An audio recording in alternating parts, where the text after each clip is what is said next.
Buenos días. Vamos a hablar brevemente unos minutos acerca de la resistencia a antibiótico, lo que hemos llamado una pandemia silenciosa, ¿no? Sobre todo si atendemos a lo que hemos vivido recientemente respecto a la pandemia por SARS-CoV-2, COVID, y el gran impacto clínico, social, económico, en mortalidad, y todo mediático que ha tenido, ¿no? Hemos sido bombardeados diariamente por noticias desgraciadamente muy negativas, y ha generado un gran impacto social y mediático esta situación pandémica que hemos vivido. Con la resistencia a los antibióticos, desgraciadamente, pues a pesar de ser un problema de salud pública de tremendas dimensiones que compromete el papel de la medicina en el futuro en sus múltiples y complejos procesos, no existe esa percepción a nivel social en la ciudadanía y a nivel político, ¿no? Posiblemente, ¿no? Si las cifras de muertes por COVID-19 rondaban, creo, más o menos encima de los 120.000 españoles, solo cifrado en nuestro país, con la resistencia a los antibióticos y atendiendo a datos de la SEIN, de la Sociedad Española de Enfermedades Infecciosas y Microbiología Clínica, unos 35.000 españoles cada año fallecen por una infección asociada a una bacteria resistente o multiresistente. Sin embargo, nadie habla de esto, no hay esa percepción tan negativa de este problema, y esto pues genera que realmente quizá no se aborden o no se tomen las medidas al respecto, ¿no? Con los antibióticos no hemos vivido a lo largo del siglo XX una situación de milagro, ¿no? La aparición de la penicilina supuso que mortalidades del 90% pasaron a ser del 10%, aquello fue considerado algo milagroso, pero ya el propio Fleming en su discurso durante la recepción del premio Nobel alertó de que el uso incorrecto de la penicilina a dosis subterapéuticas o de manera prolongada iba a impactar sobre los propios microorganismos, las bacterias, generando resistencia a los mismos. Hay, por tanto, que tener en cuenta en esto de que estamos cifrando un papel entre el consumo y la aparición de la resistencia, ¿no?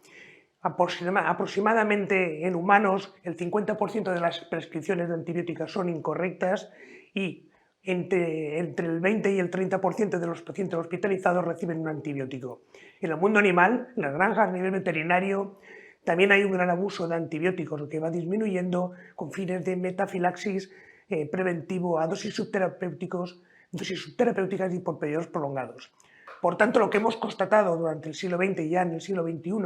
es que hay una relación entre el consumo de antimicrobianos, de antibióticos, y la génesis o aparición de las resistencias. Datos, como he comentado, que pueden poner de manifiesto este impacto no tan negativo, como he comentado ya previamente, el dato de la Sociedad Española de Microbiología Clínica, el informe O'Neill, que nos habla que en el 2050 10 millones de ciudadanos del mundo fallecerán por una infección por una bacteria de estas características, o el reciente artículo publicado en el Lancet del 2022, que hace un análisis riguroso y serio, una previsión de lo que va a pasar, y ya nos habla en el 2019 4,95 fallecimientos asociados por una bacteria multiresistente, y de estos 4,95, 1,27 millones de fallecidos directamente relacionados, donde habría que destacar el papel que algunas bacterias como E. coli,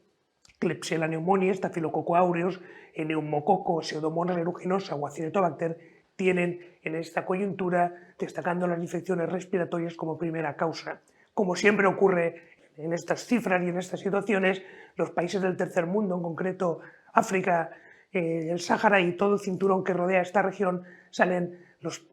peores parados. Destacar también que la resistencia a los antibióticos no solo es un impacto clínico terrible, sino que datos del Banco Mundial alertan de una pérdida del PIB a nivel mundial entre el 1,1 y el 3,8%. La resistencia a los antibióticos ha cambiado, afortunadamente, su percepción de las bacterias solo existen en los hospitales, solo tenemos bacterias resistentes en los hospitales, a un concepto One Health, una salud, para abordar y entender mejor esta problemática. ¿Qué quiere decir? Que las bacterias resistentes no solo existen en el hospital, sino que diferentes ecosistemas, como el ecosistema ambiental, el ecosistema animal, de alguna manera también tienen bacterias resistentes y antibióticos llegan a estos nichos ecológicos, estos ecosistemas, habiendo una transmisión permanente y cruzada entre los diferentes ecosistemas, lo cual nos obliga a tener que tomar medidas globales para paliar este efecto, ¿no? Las medidas de One Health, Una Salud, ya han tenido su impacto y de hecho ya hay datos recientes de la Unión Europea que demuestran que gracias a esta concepción holística del problema de la resistencia, el consumo en animales por primera vez es menor que el consumo en humanos, por lo menos ya estamos hablando de un primer gran paso. La siguiente cuestión que nos podríamos plantear es cómo se generan o cómo se diseminan. Bueno, el mundo bacteriano, el mundo microbiano es muy plástico, es muy versátil y una bacteria puede emplear múltiples mecanismos, elementos genéticos, desde secuencias de inserción simples, transposones completos, compuestos integrones, islas de resistencia, plásmidos, por supuesto, para vehiculizar y diseminar estos genes de resistencia de unas bacterias, de unos genes o unas especies bacterianas de unos a otros. Yo me gustaría hacer una mención a los que se han llamado los clones de alto riesgo, los clones de alto riesgo bacteriano, que son clones bacterianos en subespecies, por llamar de alguna manera, bacterianas, que aunan una serie de características de multiresistencia y transmisibilidad y que de alguna manera acaban vehiculizando y siendo protagonistas en esta diseminación de la resistencia. Esto sería el equivalente a las variantes del SARS-CoV-2, hemos hablado de variantes distintas, las Omicron, etcétera, que a nivel fenotípico muestran variaciones y características diferenciales, pues lo mismo a nivel bacteriano con estos clones de alto riesgo, y no es lo mismo, por tanto, tener una infección por una Klebsiella pneumoniae que por una Klebsiella pneumoniae ST512, por decir, o por poner un ejemplo, que a una serie de características más peligrosas. Esto obliga a abordar la microbiología y la infectología desde un punto de vista más personalizado y ya no llega simplemente con afirmar el género de la especie bacteriana, sino que hay que ir más allá porque al final son estos detalles personalizados lo que obligan o que generan una consecuencia de mayor impacto clínico. En el laboratorio, en el hospital, tenemos diferentes formas de diagnosticar las infecciones resistentes. Tenemos los métodos fenotípicos, que son los que usamos en el día a día, características del crecimiento bacteriano. Tenemos órganos internacionales como CLS y EUCAS que ponen los puntos de corte clínicos que deciden si una bacteria es sensible o resistente a un antibiótico. Afortunadamente estamos viviendo un momento de innovación importante, ya no solo a nivel fenotípico tenemos los típicos sistemas de microdilución automatizados, sino que ya tenemos otros abordajes tecnológicos como la calorimetría, la metabolómica, por ejemplo, la citometría de flujo, que ya nos permiten entender si una bacteria es sensible o resistente a los antibióticos.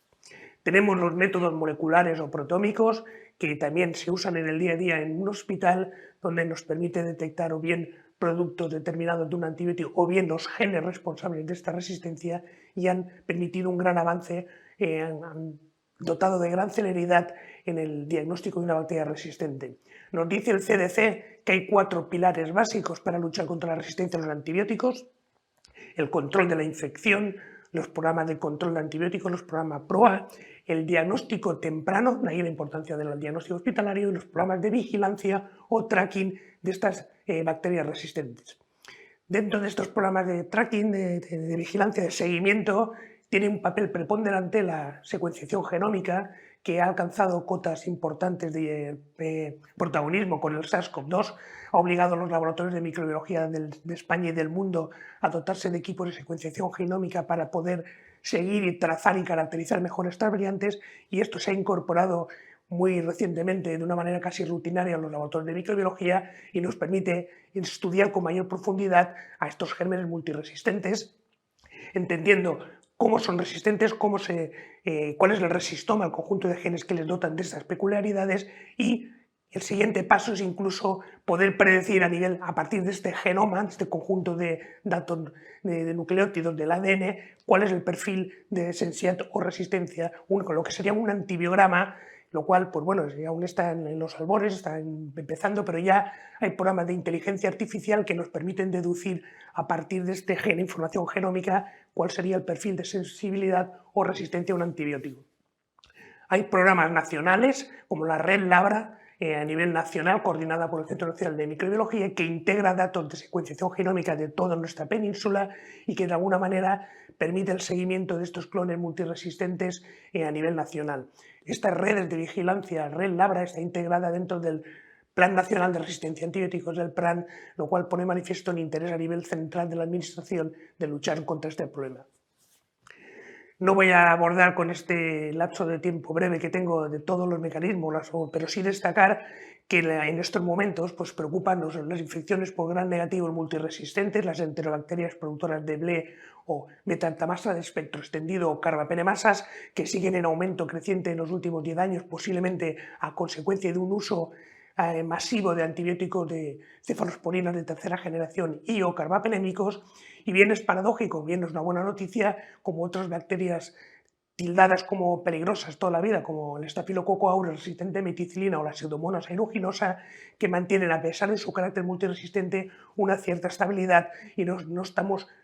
notificando una elevación en la prevalencia de cepas más resistentes, sino que vemos una cierta estabilidad en el porcentaje de resistencia a las mismas, por lo cual siempre es una buena noticia. Otro patógeno es el Acinetobacter baumannii, casi desaparecido afortunadamente en los hospitales, pero que sigue ahí y hay que siempre estar alerta por su capacidad para generar brotes. Ante esto, ¿tenemos antibióticos? Sí, tenemos antibióticos novedosos. Siempre yo he escuchado en foros, en medios, no tenemos antibióticos, necesitamos nuevos antibióticos. Afortunadamente y recientemente, en los últimos años, tenemos nuevos antibióticos, muy buenos antibióticos, tanto para gram positivos como para gram negativos. Por citar algún ejemplo, en gram positivos, el tedizolid, la ceftarolina, la damavancina, la oritabancina, el de la floxacino, etcétera, etcétera, que de alguna manera nos cubren tanto el SARM, estafilococo aureus resistente a meticilina, como otros gram positivos multiresistentes. En gram negativos también han emergido nuevas moléculas muy interesantes en los últimos años y muchas otras que están en fase clínica 3 y que van a llegar. Veamos, por ejemplo, la ceftazidime-avibactam, el ceftorozano-tazobactam, el imipenem-relebactam, el meropenem-vaborbactam, por ejemplo, o el cefiderocol, con una excelente actividad frente a carbapenemasas del tipo metanoenzimas. Quiero decir con ello que afortunadamente a nivel hospitalario, a pesar de que la multiresistencia siempre es un problema, tenemos armas terapéuticas para poder hacer frente a estos tipos de microorganismos. Para terminar, quisiera dar unas pinceladas que la innovación y la investigación científica avanzan no solo en el descubrimiento de nuevos antimicrobianos, hay otros abordajes para luchar contra las bacterias resistentes o multiresistentes. Tenemos los péptidos antimicrobianos con cierta capacidad de diseño, tenemos la nanotecnología, tenemos el abordaje de moléculas antivirulentas, es decir, fármacos que se dirigen a bloquear mecanismos de virulencia, no a matar a la bacteria en sí mismo. Tenemos los métodos físicos, tenemos las vacunas de anticuerpos y tenemos los bacteriófagos, todo ello en fases clínicas tempranas, pero que de alguna manera van a dar el salto a la clínica tarde o temprano. Y ya terminar con una breve reflexión acerca de la resistencia a los antibióticos. No solo posee un impacto en salud, en clínica, sino que además posee un impacto económico importante, ¿no? Y hay una serie de trabajos en la literatura, estudios de cohortes que comparan qué pasa cuando yo tengo una infección por una bacteria resistente versus una bacteria sensible, y hay ejemplos muy notorios como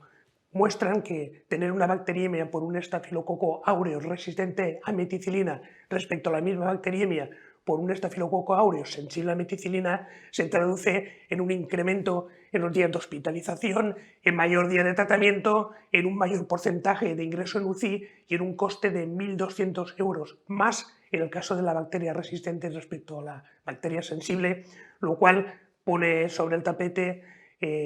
la idea que realmente